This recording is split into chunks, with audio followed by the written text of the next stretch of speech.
창세기부터 계시록까지 40개의 하나님 나라 이야기 바이블 40 스토리 38번째 이야기 땅끝까지.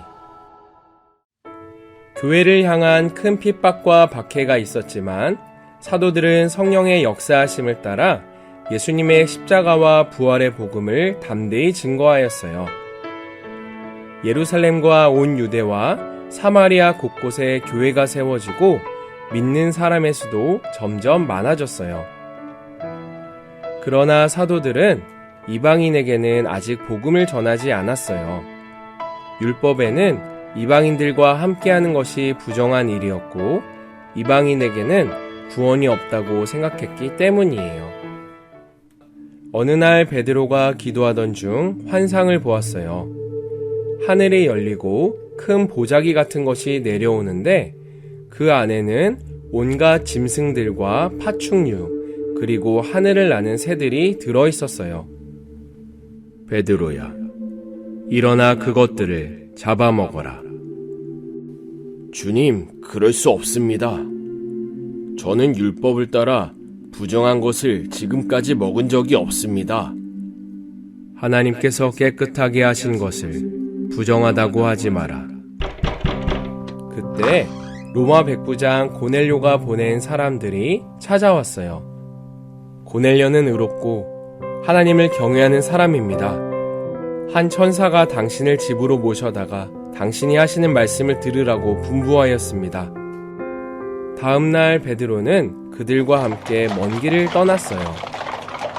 고넬료는 친척과 친구들을 불러놓고 베드로를 기다리고 있었어요. 베드로는 그들에게 예수님의 십자가와 부활의 복음을 전해주었어요. 그때 말씀을 듣고 있던 모든 사람들 위에 성령님이 내려오셨고 그들이 방언으로 말하고 하나님을 찬양했어요. 이 소식은 예루살렘 교회에도 전해졌어요. 이방인에게는 구원이 없다고 생각했던 많은 믿는 자들이 이제 하나님께서 이방인에게도 구원을 허락하셨다는 것을 알게 되었어요. 믿는 자들은 박해를 피해 이방 나라로 뿔뿔이 흩어졌지만 어디를 가든지 복음을 전했고 이방 나라의 수도인 안디옥까지 복음이 전해져 많은 헬라인들이 예수님을 믿게 되었어요.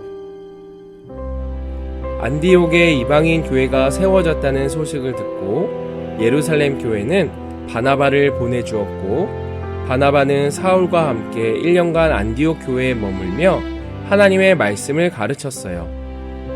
안디옥 교회 성도들은 처음으로 그리스도인이라고 불렸어요. 어느 날 안디옥 교회 지도자들에게 성령님이 나타나셨어요. 바나바와 사울을 따로 세워 내가 그들에게 맡긴 일을 하게 하여라. 하나님께서는 이제 이방 나라들에게도 복음을 전하기를 원하셨어요. 안디옥 교회는 성령님의 명령대로 바나바와 사울을 선교사로 파송하였고 그들의 첫 번째 전도 여행이 시작되었어요. 사울은 이때부터 이방인들에게 친숙한 헬라어식 이름인 바울을 사용하였어요. 바나바와 바울은 성령님의 이끄심을 따라 이방 나라의 여러 지역들을 다니며 복음을 전했고 이방 나라 곳곳에 교회가 세워졌어요.